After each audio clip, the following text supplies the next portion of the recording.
I was born in a little house in a working class terrace in Tottenham. It was called Tewkesbury Estate, and it's Tewkesbury Road. And this was in 29, where my grandmother and grandfather lived, and where my mother and father moved in when they got married. Quite a small house, 3-bedroom, but the whole of that house would have soaked roughly on my sitting room now. A little bit longer, but not much. But that's where I spent all my life until I was 20.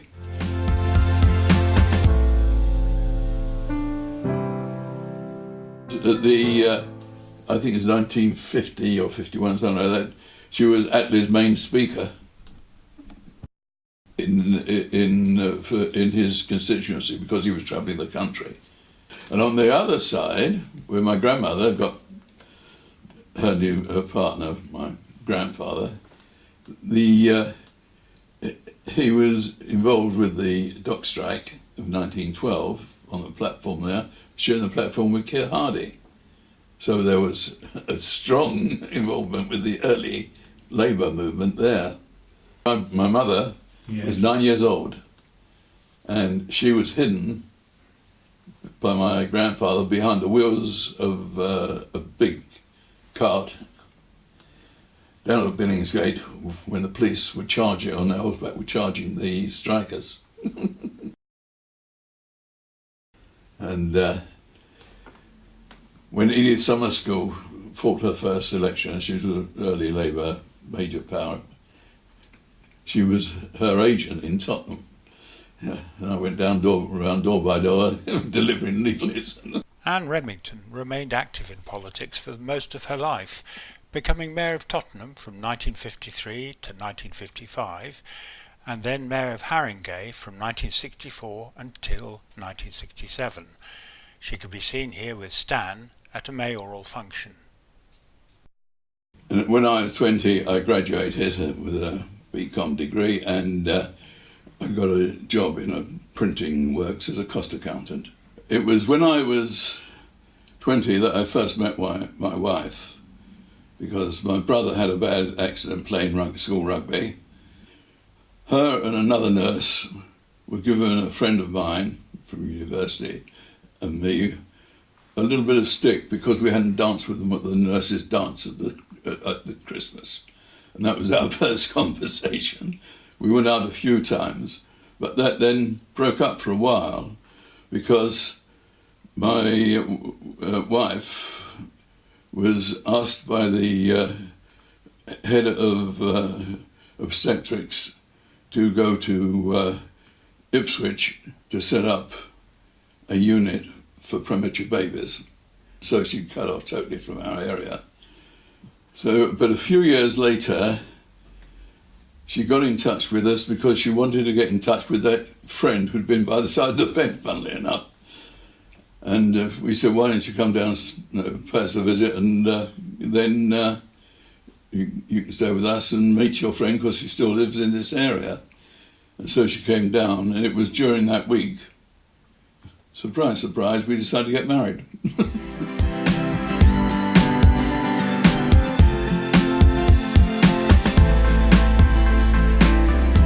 So you can say roughly the business when I joined them was worth about $1 million. It had never made a profit. It made its first profit in the year I joined them, and we never failed to make a profit in all the years I ran it. My wife said to me, "Oh, you're going to be a bit lost, aren't you?" I said, "Well, dear, I've done lots of long hours, lots of work done. It'll be a quieter life." It didn't turn out that way.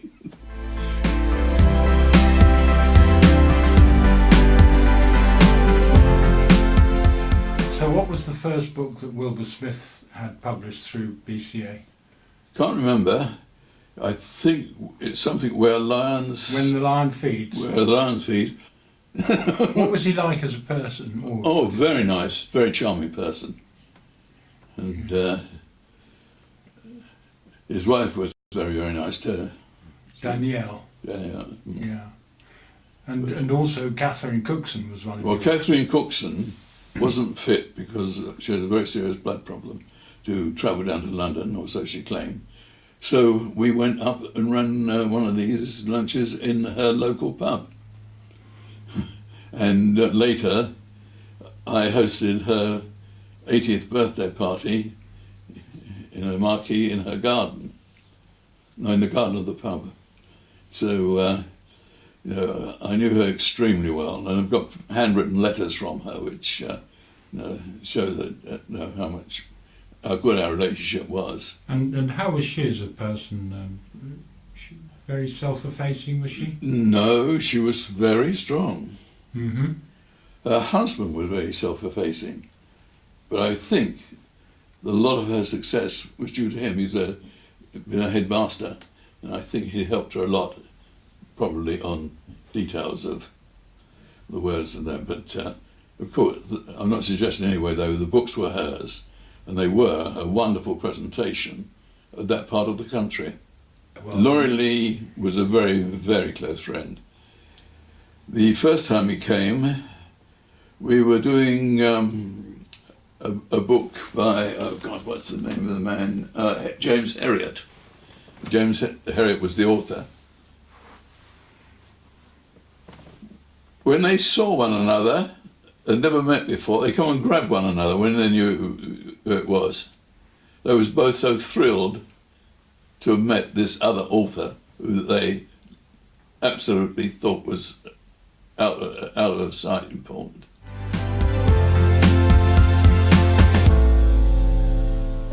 We had two centres of operation. One was in Newman Street, just off of Oxford Street, the very centre of London, which was where the editorial, the creative department, the advertising department, all of these people were centred, and my main office was there. But the bulk of our staff was down in Swindon. So I wanted a place between the two so that I could make my visits easily when I wanted to go down to Swindon.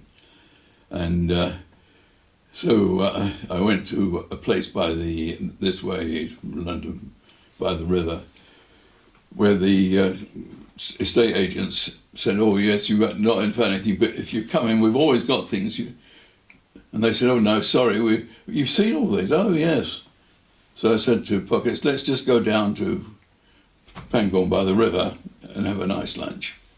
And so it was purely chance, coming down here, being disappointed in the other place, that we saw in the window of a estate agent a converted barn. That was rather nice. And I said, well, what about an arse? I said, I think I could manage the journey to London from here because I've got a train service.